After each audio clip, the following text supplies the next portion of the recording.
오늘은 하나님의 말씀을 베드로후서 1장 12절로 21절까지 말씀을 보도록 하겠습니다.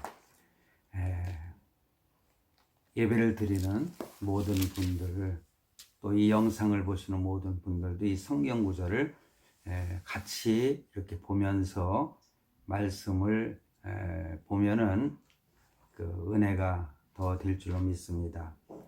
베드로후서 1장 12절입니다. 그러므로 너희가 이것을 알고 이미 있는 진리에 서 있으나 내가 항상 너희에게 생각나게 하려 하노라. 내가 이 장막에 있을 동안에, 여기서 말하는 이 장막은 우리의 그 육신을 말하는 겁니다. 내가 살아있을 때라는 뜻이죠.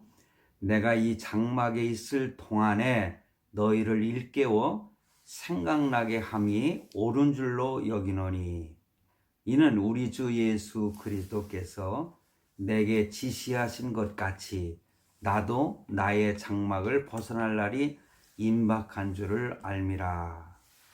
그러니까 죽기 전에 성도들에게 이렇게 생각나게 하고 싶은 소망을 가지고 있는 말씀입니다. 15절, 내가 힘써 너희로 하여금 내가 떠난 후에라도, 그렇죠? 떠난 후에라는 것은 그가 이제 죽음이 임박한 것을 표현하는 것입니다. 어느 때나 이런 것을 생각나게 하려 하노라. 우리 주 예수 그리스도의 능력과 강림하심을 너에게 알게 한 것이 교묘히 만든 이야기를 따른 것이 아니요, 지금 말하는 것이 교묘한 그런 꾸며낸 얘기가 아니라는 것을 강조하는 것입니다. 우리는 그의 크신 위엄을 친히 본지라. 베드로는 변화산상에서 자기가 보고 느낀 것을 기억하면서 이렇게 기록하고 있습니다. 그래서 17절에 보면은 지극히 큰 영광 중에서 이러한 소리가 그에게 나기를, 이는 내 사랑하는 아들이요 내 기뻐하는 자라. 복음서에 보면은 변화산상에서 이런 말씀, 하늘에서 음성이 들리는 말씀이 있지 않습니까? 바로 그것을 기억하면서 기록하고 있는 것입니다. 그래서 내 기뻐하는 자라 하실 때에 그가 하나님 아버지께 존귀와 영광을 받으셨느니라. 여기서 그가는 예수님을 말씀하는 겁니다. 그래서 하나님 아버지께 존귀와 영광을 받으셨다, 그런 뜻이죠. 18절에 이 소리는 우리가 그와 함께 거룩한 산에 있을 때의 변화산을 말하는 겁니다. 하늘로부터 난 것을 들은 것이라, 그렇게 간증을 하죠. 또 우리에게는 더 확실한 예언이 있어 어두운 데를 비추는 등불과 같으니 날이 새어 샛별이 너희 마음에 떠오르기까지 너희가 이것을 주의하는 것이 옳으니라. 먼저 할 것은 성경의 모든 예언은 사사로이 풀 것이 아니니, 예언은 언제든지 사람의 뜻으로 낸 것이 아니요 오직 성령의 감동하심을 받은 사람들이 하나님께 받아 말한 것임이라. 그렇죠. 하나님의 말씀은 성령의 감동으로 된 것이라. 그런 말씀을 기억하시면 되겠습니다. 이렇게 21절까지 긴 말씀이지만은 이 말씀의 의미를 간단하게 해석하면서 성경을 제가 읽었습니다. 그래서 오늘 설교의 제목이 뭔고 하니 베드로의 소원입니다. 베드로의 소원. 베드로가 성경을 읽으면서 말씀을 드렸듯이 그의 육신, 이 장막 안에 거하고 있을 동안에 내가 너희들에게 말씀을 가르치고 권면했지만은, 그러나 내가 세상을 떠난 다음에도 너희가 이 말씀은, 내가 지금 하고 있는 이 말씀은 좀 꼭 기억했으면 좋겠다. 생각나게 되었으면 좋겠다. 그런 그 소원을 가지고 오늘 베드로 후서에 있는 말씀, 이 베드로는 누가 기록한 겁니까? 베드로 후서는 베드로 전서와 베드로 후서는 베드로가 직접 기록한 말씀이거든요.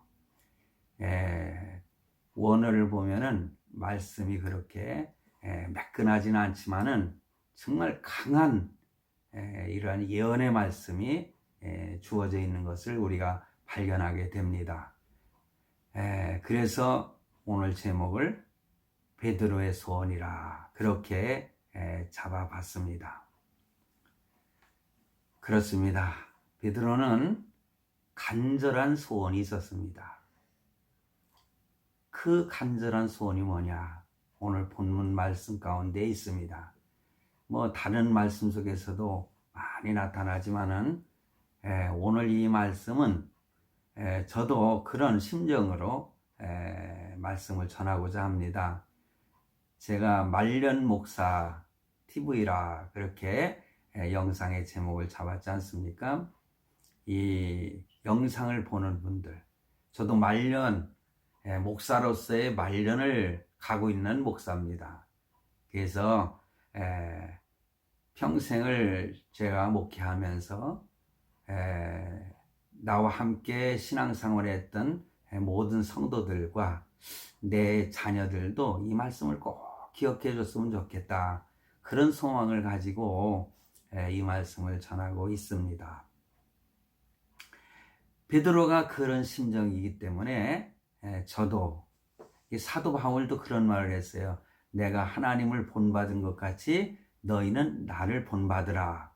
그런 말씀을 했는데 베드로도 이와 비슷한 말을 하고 있습니다. 그들의 삶은, 베드로의 삶은 양대 산맥이라고 할 수 있는 베드로와 바울이지 않습니까?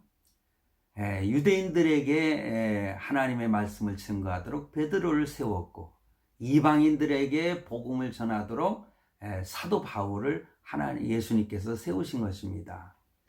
그래서 양대 산맥인 이 사람들이 사도 바울이나 베드로가 이렇게 내가 예수 그리스도를 본받은 것처럼 너희는 또 나를 본받으라. 저도 참 이런 말 하기는 용기가 참 나질 않습니다. 그러나 제가 목회를 하면서 때로 어렸을 때 전도사로 가면서 참 부임하면서 저는 이 얘기를 꼭 합니다. 내가 그렇게 하나님 앞에 참 올바로 살려고 노력하고는 있지만은 내가 하나님을 본받는 그런 모습을 또 내가 이렇게 책임지고 있는 아이들한테 너희는 나를 본받으라 할 수 있는 그러한 삶을 살려고 노력하면서 너희와 함께 하겠다. 저는 그런 얘기를 꼭 한 적이 있습니다. 한두 번이 아니지만은.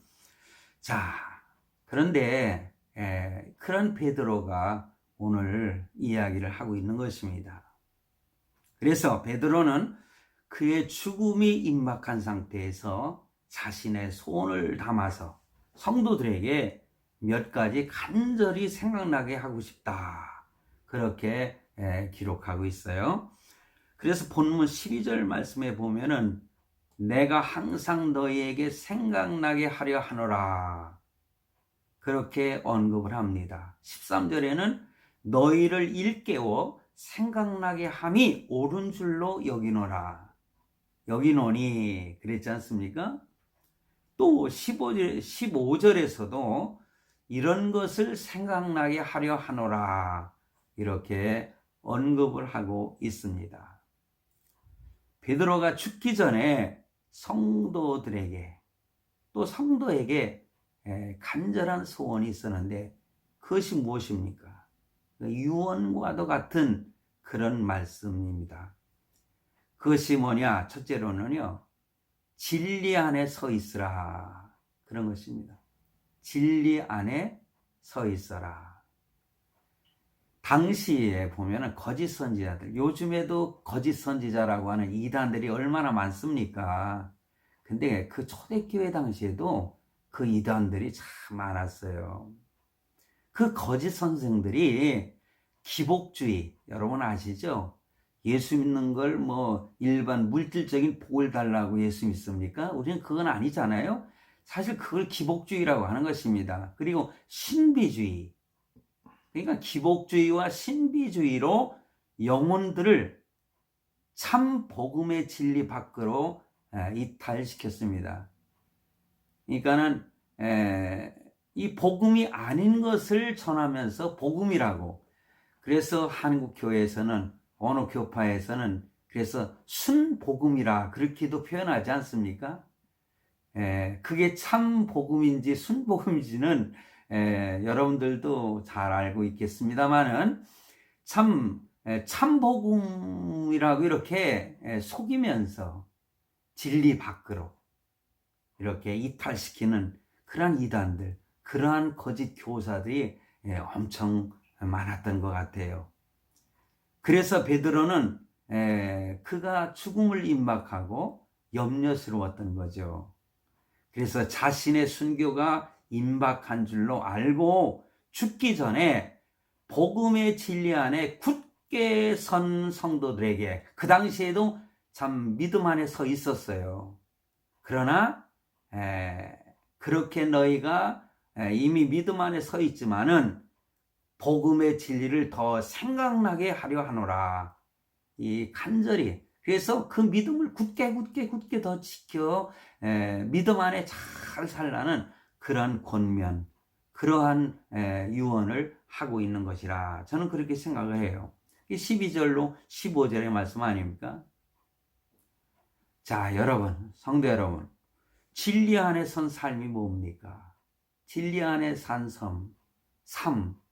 어떻게 보면은 참 어떤 것이 진리 안에 사는 삶이지? 이렇게 의문을 품게 되지 않습니까? 빨리 그게 이해가 되지 않는 그런 성도들도 많이 있을 겁니다. 그런데 그 어렵지 않습니다. 요한복음 8장 32절인가요? 거기에 보면은 진리를 알지니 진리가 너희를 자유케 하리라. 그렇습니다. 진리를 바로 알게 되면은요, 얼마나 자연스러운 삶이 되는지 몰라요. 얽매여 살질 않습니다. 자기의 삶에 있어서요, 이거를 하면은 죄를 짓는 건가? 아닌 건가? 이렇게 그런 생각까지도 사실은 자유로워지거든요. 그냥 믿음 안에 있으면은, 진리 안에 있으면은, 한순간 어떤 것이 잘못이고 어떤 것이 하나님이 기뻐하시지 않는 것인가를 순간적으로 깨닫게 되는 거예요. 아주 자연스러운 것이죠. 우리가 처음에 운전을 할 때는 굉장히 신경을 쓰면서 운전을 하지만은요, 이게 운전에 익숙해지면은요, 그냥 뭐 쓱쓱쓱 해도요, 자기 마음대로 편안하게, 아주 마음이 편안하게 운전을 할 수 있는 거와 마찬가지입니다. 그게 바로 진리 안에서의 삶인 거예요. 그걸 좀 더 쉽게 말하면은 하나님 안에 있는 삶이다. 그렇게 표현할 수가 있습니다. 하나님의 눈, 그리고 하나님의 마음으로 이 세상을 보는 것입니다. 예수님도 그랬잖아요. 사도 바울이 이렇게 예수님의 마음을 표현하면서 너희는 이 마음을 품으라. 곧 예수 그리스도의 마음이니, 그렇게 사도 바울이 표현했잖아요. 그게 예수님의 마음으로 세상을 보는 것입니다. 하나님의 눈으로 보고 하나님의 마음으로 세상을 보고 사랑과 자비를 이렇게 품는, 그리고 살아가는 그런 삶이 바로 진리 안에 있는 삶이다. 그렇게 말할 수 있는 것입니다. 그처럼 진리 안에 굳게 서려면은 하나님의 뜻 안에 있으면서 끝없이 자기를 비워야 하는 것입니다. 여러분, 자기를 비운다. 정치인들이 있다고 그런 말을 잘 하더라고요. 마음을 비웠다는 둥. 그런데 나중에 보면은 오히려 그것이 욕심이었고, 나중에 다시 또 짱 하고 나타나가지고 정권을 잡고자 하는 참 그런 사람들 많이 봤어요. 자기를 비웠다고 말하면서 자기를 세워주면은 정말 나라와 민족을 위해서, 국민들을 위해서 헌신하겠다고 했는데 대통령이 되고 나서부터는요, 얼마나 욕심을 품고 사는지 몰라요. 네? 약속 하나 지키지 않습니다. 지금도 그렇지 않습니까? 네? 그런데 우리 예수 믿는 사람들도 거짓을 말하면 안 돼요. 참으로 그 마음을 비워야 하는 것입니다. 자기가 나타나면 내 안에 주님은 어떻게 되겠어요? 작아지는 거예요. 제가 목회할 때 그런 말을 잘했습니다. 성도 여러분, 바로 형상의 삶을 사십시오. 저는 그런 말을 했어요. 형상의 삶이라고 하는 것은 뭡니까? 바로 하나님의 모습을 닮은 모습으로 살라는 거예요. 우리는 하나님의 형상이 되어야 됩니다. 언젠가 제가 영상을 찍을 때에도 말씀을 드린 것처럼 다른 사람들이, 예수 믿지 않는 사람들이, 아니 예수 믿는 사람들이 나를 볼 때에 저 사람은 정말 예수님이야, 예수님 같아, 작은 예수, 그런 모습을 하는 것이 바로 형상의 모습이에요. 그런데 내가 자꾸만 내 안에서 커지면은 내 안에 계시는 예수님은 자꾸만 이렇게 작아지는 거예요. 나를 다 비워야만이 내 전체가 다 하나님의 형상의 모습으로 보이게 되는 것입니다.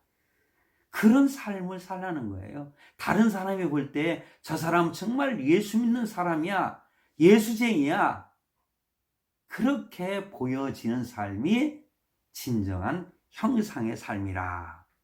그래서 자기를 버릴 때 하나님의 형상만이 보이는 것입니다. 하나님 안에서 자기를 비우는 삶은 자기를 잃어버리는 자기 상실이 아닙니다. 오히려 그것은 자기 초월이라, 그렇게 생각하시면 됩니다. 자기를 초월하는 거예요. 이해가 되십니까? 여러분, 시냇물은 이렇게 강으로 흘러들어서 더 커지고, 또 강물은 바다로 흘러들어서 더 커지지 않습니까? 그런 것처럼 하나님 안에서 자기를 비우고 또 비우면은 아주 초월적인 위대한 역사가 나타나는 것입니다. 성도 여러분, 왜 이 세상이 자꾸만 혼란해집니까? 한마디로 말하면 자기의 포기가 없는 삶 때문에 그렇습니다. 자기가 커지고 자의식이 강해지면 세상의 혼란도 커지고 자신의 고민도 가중되는 것입니다. 그래서 성도는 항상 자기를 잘 이렇게 버릴 줄 아는, 덜어낼 줄 아는 그런 성도가 되어야 됩니다.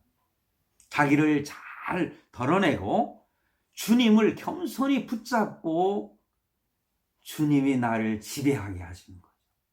그리고 우리가 개인적인 관계에서도 남의 뜻을 존중해 주려고 할 때에 진리 안에서 평화와 평안을 맛보게 되는 것입니다. 이렇게 하나님의 말씀, 진리 안에서 서는 것, 그것이 베드로의 소원이었습니다. 두 번째는 뭡니까? 두 번째는요, 예수님의 재림을 알라는 거예요. 예수님의 재림. 본문 16절에 보면은 강림이라는 표현이 나타납니다. 이 강림은 번역된 헬라어로는 파루시안이라는 의미인데, 예수님의 초림이 아니라 재림을 뜻하는 의미입니다. 베드로는 성도들이 예수님의 능력과 재림에 대해서 알게 되므로 재림 소망을 가지고 살기를 원했습니다. 그러면서 자신의 재림 얘기가 교묘하게 만든 꾸며낸 얘기가 아니라는 것을 표현하는 것입니다. 그것을 확신시키려고 자신이 예수님의 크신 위엄을 친히 봤다. 그렇게 증거를 하고 있습니다. 그래서 변화산의 이야기를 간증 삼아서 편한 얘기를 제가 성경을 봉독하면서 말씀을 드렸잖아요. 변화산 체험을 언급하면서 그때 예수님이 존귀와 영광을 받으셨다. 그렇게 말씀하고 있습니다. 왜 그런 체험을 얘기합니까? 예수님의 재림을 확실히 믿고 용기를 내어서 살라는 뜻입니다. 요즘에 말하는 무슨 이단들이 말하는 그런 얘기가 아니라는 거예요. 그런 간증을 하면은 엉뚱한 상상을 하고 몰아칠 경우도 있지 않습니까? 그런데 내가 지금 말하는 것은 내가 이미 친히 본 것을 너에게 말하는 것이다. 그래서 간증이 힘이 있는 것이 그런 뜻에서 말할 수 있습니다. 주님이 재림하시면은요, 의와 공평으로 모든 불의를 심판하게 됩니다. 우리는 그 주님을 소망하면서 살아야 됩니다. 요즘에 너무 힘들지 않습니까? 정치가 엉망입니다. 이제 한 달 정도 남은 그 총선을 대비해서 정말 혼탁한 정치계를 보지 않습니까? 야당이든 여당이든 참 힘들죠. 거기에다가 신종 코로나19라고 하는 것 때문에 중국의 그 후한 폐렴이 그냥 확산이 돼가지고 참 대구 사람들 잘 견디는 거 보면은요 대단합니다. 혹시 대구에 사는 분들이 제 영상을 본다면은 정말 칭찬합니다. 참 대단들 하십니다. 여러분들 잘 참고 견디시면은 좋은 날이 올 겁니다. 우리 아들, 딸 놈들아, 너희들도 힘내서 잘 참고 견디거라. 그래서 예수님이 오시면은 어려움을 다 이제 제거를 해주시고 신실한 성도의 한을 풀어주시고 눈물을 말끔히 씻겨주신다. 씻어주신다. 요한계시록 21장인가요? 그 말씀, 저는 그 말씀을 참 좋아합니다. 하늘나라에 가면은 그 어려웠던 죽음의 고통 속에 살았던 그런 한과 눈물을 씻어주시는 예수님의 모습을 보여주고 있지 않습니까? 뿐만 아니라 귀한 상급도 내려주실 줄로 믿습니다. 그처럼 재림의 소망은 그 당시에 핍박과 고난 중에 있던 성도들에게 삶의 용기를 불러일으키는 최대의 원천이었기 때문에 베드로는 당시 성도들이 이러한 재림에 대한 소망을 뚜렷하게 가지기를 원했던 것입니다. 저는요, 제가 그 처음 이 영상을 찍을 때에 말씀을 드린 거 있지 않습니까? 마라나타, 아멘, 주 예수의 오시옵소서.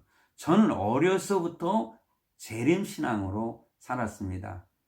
저의 어릴 적의 삶은 참 힘들고 어려웠는데요. 정말 신앙이 아니었으면은 제가 이 자리에 이렇게 있을 수 있을까 하는 의문을 품게 됩니다. 제가 예수님을 알지 않았으면은요, 정말 어떻게 되었을까? 요즘에 무슨 미스터 트롯이라고 하는데 거기에 어렸을 때 주목 세계에서 놀던 친구를 그 선생님을 잘 만나가지고 지금은 그 영화로 나온 걸 제가 보고요 감동을 받았어요. 파파로티인가요? 그게 아버지 같은 그런 뜻이라는 거라고 우리 아들이 얘기를 해주더라고요. 참 그래도 그런 소망을 가지고 그 아이는 잘 컸더라고요. 노래도 참 잘하고요. 근데 만약에 저는요 예수님을 만나지 않았으면은 저도 어쩌면 그렇게 살았을지도 몰라요. 제가 서울에 올라와서 어떤 친구가 저도 그렇게 유혹을 하더라고요. 그놈이 이런 세계에 있었던 놈이거든요. 그놈이 어디서 놀았는 거 아니 하울국동에서 놀았어요. 근데 나보고 나를 끌어들이려고 그놈이 그러는데, 그놈 참 저하고 친하게 지냈는데, 저는 결코 그런 세계로 들어갈 수가 없더라고요. 예수님을 몰랐다면은 모르죠. 그렇게 살았을지도 몰라요. 내 인생이 얼마나 비참해졌을지 저는 상상을 한번 해보긴 합니다. 근데 얼마나 감사합니까? 하나님이 저를 붙드셔서 이렇게 목회자, 제가 하고 싶은 공부, 정말 뭐 어찌 보면은요, 제가 하고 싶은 만큼 제가 공부를 했습니다. 저는 예수님을 만났기 때문에 저는 이렇게 살았다고 자신 있게 말할 수 있습니다. 우리도 그런 뚜렷한 재림 소망을 가져야 합니다. 여러분, 주님은 도적같이 예고 없이 오신다고 베드로후서 3장 10절에 말씀하고 있습니다. 도둑같이 온다고 그랬어요. 그래서 성경에 보면은요, 지금 베드로후서 3장 10절에 보면은 그러나 주의 날이 도둑같이 오리니 그날에는 하늘이 큰 소리로 떠나가고 물질이 뜨거운 불에 풀어지고 땅과 그 중에 있는 모든 일이 드러나리로다. 예수님이 오실 때 이런 일이 벌어져요. 제가 종말론을 강의할 때 이 말씀을 잘 이용하는 그런 말씀이거든요. 종말의 때에 이런 날이 오는 거예요. 이렇게 도둑같이, 그러니까는 아무 준비도 하지 않고 있을 때에 도둑처럼 들어온다는 거예요. 예수님이 그렇게 재림하신다고 그러죠. 그런데 제가 성경 한 구절을 더 말씀을 드릴게요. 데살로니가전서 5장 2절로부터 보면은요, 이런 말씀이 있습니다. 데살로니가전서 5장 2절. 주의 날이 밤에 도둑같이 이를 줄을 너희 자신이 자세히 알기 때문이라. 그들이 평안하다 안전하다 할 그때에 임신한 여자에게 해산의 고통이 이런 것 같이 멸망이 갑자기 그들에게 이르리니 결코 피하지 못하리라. 형제들아, 너희는 어둠에 있지 아니하매 그날이 도둑같이 너희에게 임하지 못하리니. 우리에게는 도둑같이 임하지 않는답니다. 예수님이. 너희는 다 빛의 아들이요 낮의 아들이라. 낮의 아들이라. 우리가 밤이나 어둠에 속하지 아니하냐니. 그러므로 우리는 다른 이들과 같이 자지 말고 오직 깨어 정신을 차릴지라. 자는 자들은 밤에 자고 취하는 자들은 밤에 취하되 우리는 낮에 속하였으니 정신을 차리고 믿음과 사랑의 호심경을 붙이라는 거예요. 구원의 소망의 투구를 쓰자. 뒤에 말씀을 보면은 더 자세하게 나와 있는데, 이렇게 우리는 낮에 속한 사람이기 때문에, 빛에 속한 사람이기 때문에 악한 어둠의 세력들과 함께 살아서는 안 된다는 거예요. 그들과 똑같이 살아서는 안 된다. 믿음으로 살아라. 주 안에서 살아라. 하나님의 말씀 진리 안에서 살아라. 그렇게 말하면서 재림의 소망을 가지고, 예수님 오 주여 언제 오십니까 하면서 예수님의 재림을 기다리면서 소망하면서 살아라. 그런 뜻인 것입니다. 그러므로 매일 주님의 재림이 가까웠다는 그런 자세를 가지고 내일 주님이 오실지도 몰라. 자기 삶을 통해 하나님의 뜻을 이루려고 그런 삶을 살아야 된다. 스피노자는 뭐 그랬다면서요. 내일이 종말이 올지라도 나는 사과나무를 심겠다. 그래, 우리는 주님이 내일 오실지 몰라. 그러나 이 순간은 항상 흔들리지 않고 내가 맡겨진 사명을 위해서 살아가는 것. 그것이 진정한 믿음의 사람들의 삶인 것입니다. 자, 베드로의 소원 중에 세 번째는요, 성경을 주의해서 보는 것입니다. 성경을 주의 있게 보는, 주의 깊게 봐라.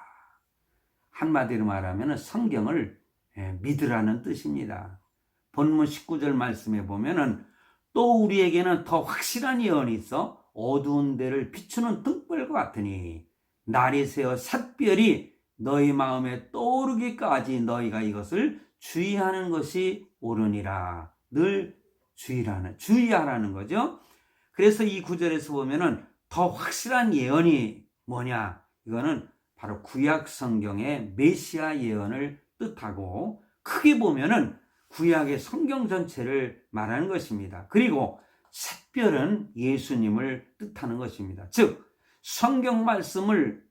이 성경 말씀을 어둠을 비치는 등불처럼 여기고 하나님의 말씀은 내 발의 등이요 이렇게 시편 기자는 고백하지 않습니까? 등불이라 이거예요. 그렇게 여기고 예수님의 재림 때까지 이 성경 말씀을 주의해서 보라는 거죠. 우리가 빠뜨리지 말고 조심스럽게 이 말씀을 잘 읽고 열심히 읽으면은 하나님의 뜻을 발견하게 될 수 있다는 것입니다. 왜 베드로는 성경을 주의해서 보라고 당부했습니까? 그만큼 거짓 선지자들, 이단자들, 이들의 미혹이 너무나 심했기 때문에 하나님의 말씀을 잘 주의 깊게 읽으라는 거예요. 그래야만이 흔들리지 않고 그 미혹에 빠지지 않는다는 거예요. 이 신천지 사람들이 얼마나 예수님을 믿는 바른 믿음을 가진 성도들을 괴롭혔습니까? 조용히 교회에 들어와서 지들이 추수꾼이요? 예수 믿는 사람들 하나하나 끄집어내는 것이 그게 추수하는 거야? 그거는 예수 믿지 않는 사람들을 참 복음으로 그들을 구원시키는 것이 추수꾼이지. 그리고 추수꾼은요, 하나 예수 그리스도가 추수꾼이셔요. 왜냐하면 마지막 때에 오셔서요, 다 알고 그거 뭐라고 해요? 껍데기, 그걸 다 골라내는 거예요.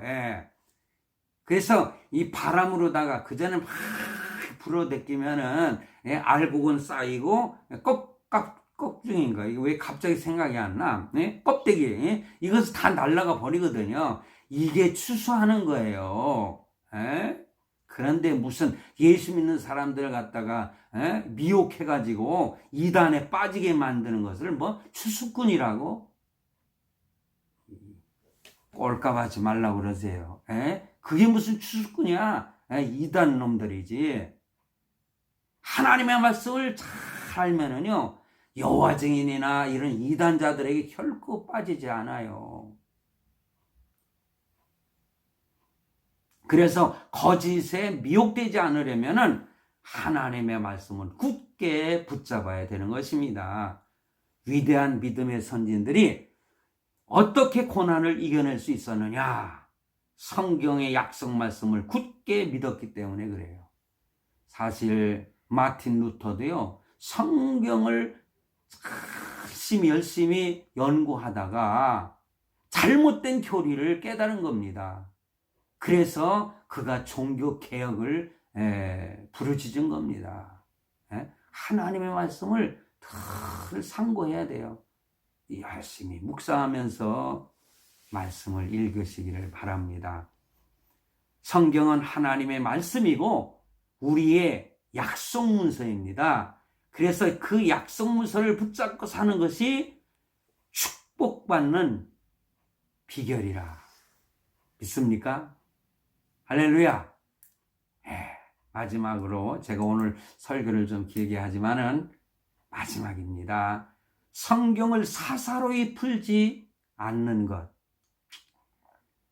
하나님의 말씀을 사사로이 풀어서는 안 돼요. 베드로는 성경, 그리고 성경의 모든 예언을 사사로이 풀면 안 된다. 20절에 말씀하고 있잖아요. 성경 말씀과 예언은 하나님의 뜻으로 말하는 것이 아니고 성령의 감동을 받은 사람들이 하나님께 받아 말하는 것이다. 21절에 그렇게 말씀합니다. 당시의 이단들, 거짓 교사들은 재림에 대한 구약의 예언이 하나님의 말씀이 아니라고 부인을 하면서 자기 멋대로 내세운 계시와 해석으로 사람들의 영혼을 낚아채 갔습니다. 요즘에 그 추수꾼놈들처럼 말이에요. 그런 거짓 선생들에게 넘어가지 말아야 한다고 베드로는 이렇게 경고를 하고 그렇게 사사로이 해석하는 데 넘어가지 않기를 소원하는 그런 소원을 가진 것입니다. 그래서 요즘도 그런 거짓 교사들 특히 참 한 사람만 지목해서 안 되지만은 제가 어렸을 때는 전도관의 문선명인가요? 그런 그 사람들도 이단자들도 있었지만 그의 제자들이 아주 다 잘못됐어요. 사실은요 통일교나 이런 모든 그리고 이 하나님의 교회 이만희 이런 신천지 이런 것들이 다 그 하나님의 말씀을 사사로이 풀고 근데 예수님을 동격으로 말해요. 지들도 예수님처럼 구세주라는 거야. 예수님은 실패했는데 통일교에서는 그러잖아요. 예수님은 실패했는데 문선명이는 성공한다고요? 문선명이 죽었잖아요. 지금 어디가 있겠어요? 저 지옥 안방에 가서 있을 겁니다. 그런데 그것을 지금도 추종하는 사람들이 얼마나 많아요. 그와 비슷한 이만희도 89세나 되었더라고요. 하나님이 불러갔을 때가 가까운 것 같아요. 이런 말은 잘 하는 것은 아니지만은 나이가 먹었으니까요. 저도요 나이 70이 다 됐잖아요. 거기서 거기지요. 하나님이 오라 하시면 나도 지금이라도 가야 되는 거예요. 그런데요 요즘 것들은요 그 초대교회 거짓 교사들과는 달리 성경이 그 성령의 감동으로 된 하나님의 말씀이라고 인정을 해요. 그런데 교묘하게요 자기도 성령의 감동으로 계시를 하고 또 해석하기 때문에 그만큼 권위가 있다고. 그런데요 성령의 감동이라고 하는 것은 성경을 기록하는 사도들만이 할 수 있는 거거든요. 성령 감동으로 인해서 기록된 말씀은 사도들만의 특권이었습니다. 그런데 요즘에 이단들이 무슨 감동을 받았다고 하면 지네들도 성경처럼 그 권위를 가지고 얘기하면은요 어리석은 사람들이 다 그것을 따르는 거 보면은 참 안타깝지 않습니까? 그러니까 자기네들도 성령의 감동으로 해석하기 때문에 말하기 때문에 그만한 권위가 있다고. 근데 거기에 무릎 꿇고 그러는 거 보면은 제가요 뉴스를 보다가요 신천지 사람들 쫙 앉아가지고 자기네들 예배를 합시고 있는데 거기에 보면은 다 웃더리는 하얀 옷으로 흰 옷 입은 무슨 사람들처럼 그렇게 여호와 증인들은 그러잖아요. 14만 4천 명이 이미 꽉 찼기 때문에 이제는 그 뒤 흰 옷 입은 무리들이 자기네 무리들이라는 거예요. 근데 그와 비슷하게 이만희도 그렇게 가르친 것 같아요. 그래서 거기 흰 옷 입은 사람들이요 14만 4천은 다 찼으니까는 지네들은 흰 옷 입은 무리들이래. 요한계시록을 여러분 읽어보세요. 그러면은 흰 옷 입은 무리들이 누구인가를 알 수 있습니다. 성경은 사사로이 풀어서는 안 돼요. 문제는 뭐냐? 그런 즉석 해석에 보면은요 문맥도 맞지 않고 어휘나 원어와 배경과는 전혀 맞질 않아서 오류가 많습니다. 심지어는 성경의 원래 내용과는 180도 반대로 해석하는 것이 얼마나 많은지 몰라요.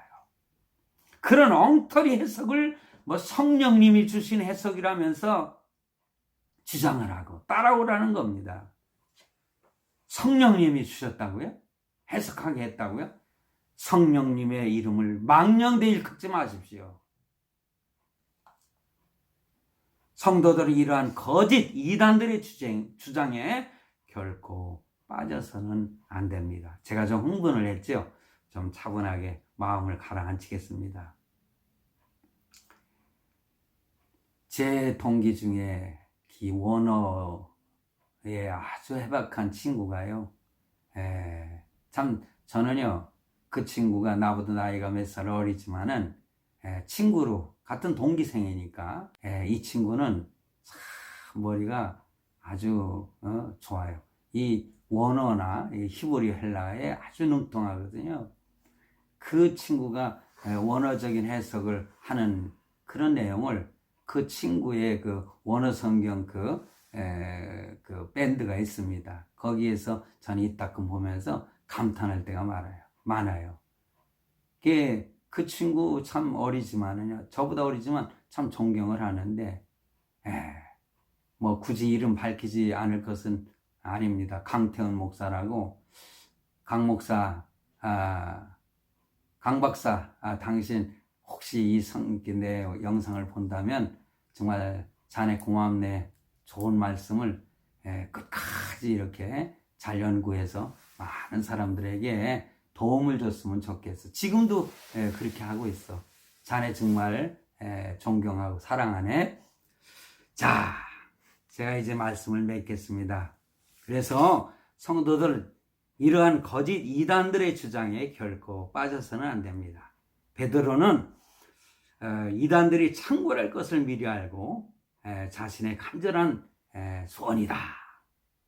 그래서 오늘날 종교 지도자들은 이 베드로의 태도를 본받아야 되지 않겠습니까?